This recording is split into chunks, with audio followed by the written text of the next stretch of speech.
Jean-Marc Pisani, je suis l'ambassadeur de l'Union européenne en République du Sénégal. Bon, quel rôle joue l'ambassadeur de l'UE ici au Sénégal, surtout avec les jeunes? Alors vous savez que dans le cadre du partenariat entre le Sénégal et l'Union européenne, la jeunesse est au cœur de ce partenariat. C'est-à-dire que beaucoup des efforts que nous avons en partage, des projets, des politiques que nous avons en partage avec le Sénégal sont dédiés à la jeunesse. Et aujourd'hui, j'étais très heureux de voir cette salle remplie de jeunes et de femmes qui participent à un effort à travers la société civile, à travers le secteur privé, à travers le secteur associatif, un effort de co-construction des réponses de demain pour les enjeux d'aujourd'hui et de demain concernant l'emploi, le changement climatique, la biodiversité et encore beaucoup d'autres sujets que nous allons aborder encore tout à l'heure. C'est un effort collectif avec beaucoup de témoignages, beaucoup d'histoires intéressantes de jeunes qui sont partis notamment à travers le programme Erasmus, qui sont allés étudier en Europe, qui sont revenus ici au Sénégal avec des idées de création d'entreprises, j'en ai rencontré hier, avec des idées de développement dans le domaine de la biodiversité, de solutions à apporter pour développer une agriculture plus durable et qui investissent durablement au Sénégal.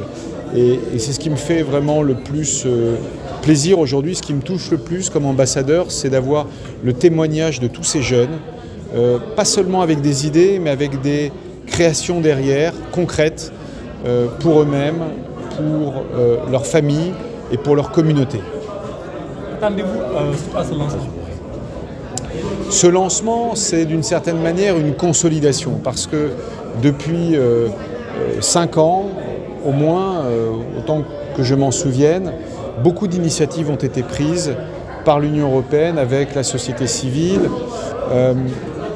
et ont été construites par cette société civile.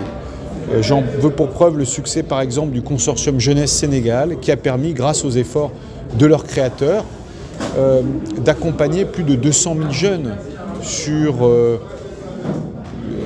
l'accès à l'emploi, sur des formations, alors que c'était des jeunes qui étaient plutôt en dehors du système éducatif. C'est une très très belle réussite et nous sommes très fiers d'avoir pu l'accompagner dès le départ. Aujourd'hui, avec le consortium, pas le consortium, le collectif des jeunes de la délégation de l'Union européenne, eh bien, nous avons renouvelé une partie des membres de ces jeunes qui sont dans de nombreuses régions du Sénégal et qui nous donnent des conseils, qui nous donnent des retours sur certains programmes, qui participent aussi à nos discussions quand nous sommes en région, comme c'était le cas encore la semaine dernière à Saint-Louis, mais nous l'avons fait aussi en Casamance, et qui sont autant d'interfaces, d'interpellations pour nous, mais aussi pour le secteur privé, de manière à améliorer aussi les conditions socio-économiques sur place. Je suis Abouba, membre du Conseil consultatif des jeunes auprès de la délégation de l'Union européenne au Sénégal. Alors ce lancement est d'une importance particulière parce que nous organisons 2 activités de façon concomitante. D'abord le lancement du réseau des alumni, comme on a eu à le présenter. Donc c'est un réseau qui va regrouper l'ensemble des jeunes qui ont eu à bénéficier des programmes de l'Union européenne. Et ce qui est visé aujourd'hui à travers le lancement de ces réseaux-là, c'est comment aujourd'hui créer des logiques de connexion, mais c'est surtout aussi avoir une série d'opportunités qui vont être disponibles. Et comment nous, au niveau du réseau, avec les anciens bénéficiaires que nous avons, comment on peut ventiler ces informations-là auprès des jeunes. Tout à l'heure, vous aurez un stand en bas, donc dans lequel c'est toutes les activités qui vont être présentées, comment faire justement si on peut intégrer le programme de mobilité universitaire Erasmus+, qu'est-ce qui est en train d'être mis en œuvre aujourd'hui à travers le CCJ. Donc voilà, c'est toute une logique de regroupement quand même d'un ensemble d'éléments qui sont tout importants. Et aujourd'hui, on est parvenu aussi à le voir à travers les interventions que nous avons eues, quels sont les impacts réels de ces différents programmes. Donc à travers le programme Erasmus+, c'est une pluralité de thématiques donc dans l'enseignement supérieur qui sont couverts, Et c'est aujourd'hui des initiatives et des prises de conscience nouvelles qui se construisent une fois que les gens ont la possibilité d'aller ailleurs et d'implémenter ces résultats-là au niveau de nos pays. Pour le deuxième élément dans lequel je suis particulièrement, qui est le Conseil consultatif des jeunes, donc c'était pour nous l'occasion de faire le renouvellement de ce conseil et en même temps son extension, parce que nous sommes passés de 10 membres à la première cohorte à 14 membres pour cette deuxième cohorte-là. Aujourd'hui, ce conseil-là, il se positionne comme un conseiller auprès de l'Union européenne parce que la jeunesse reste un élément essentiel dans le cadre de la coopération qui existe entre le Sénégal et l'Union européenne. Mais l'approche innovante avec les CCJ, c'est qu'on donne la possibilité aux jeunes d'être des acteurs dans la construction, notamment de cette coopération-là, dans les politiques qui vont être mises en place.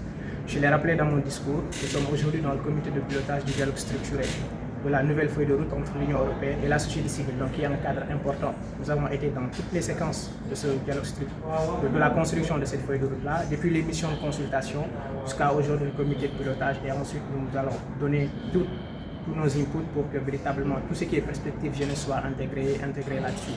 En termes d'actions concrètes que nous avons menées pendant une année et qui est une action parlante, on a eu la possibilité à 2 reprises donc d'interagir avec la Chambre des investisseurs européens, qui est Eurocham.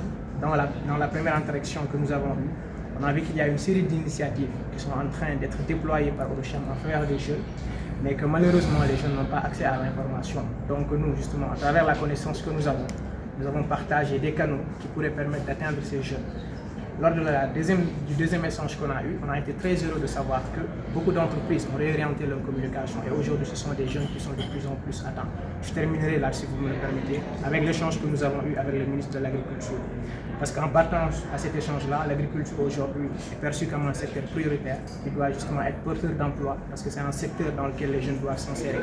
Mais il y a un certain nombre de boulots d'étranglement qui font que l'insertion des jeunes dans ce secteur-là n'est pas facile. Donc on a exposé l'ensemble de ces problématiques-là avec le ministre de l'Agriculture et nous on a proposé à notre niveau d'abord des pistes de solutions. Et je l'ai rappelé tout à l'heure, la discussion a été tellement intéressante que le ministre lui-même a pensé donc il fallait avoir un conseil de cette nature dans son ministère parce qu'on a toujours besoin d'avoir des regards et des perspectives jeunes pour ce qui concerne les jeunes. Voilà, je suis d'accord.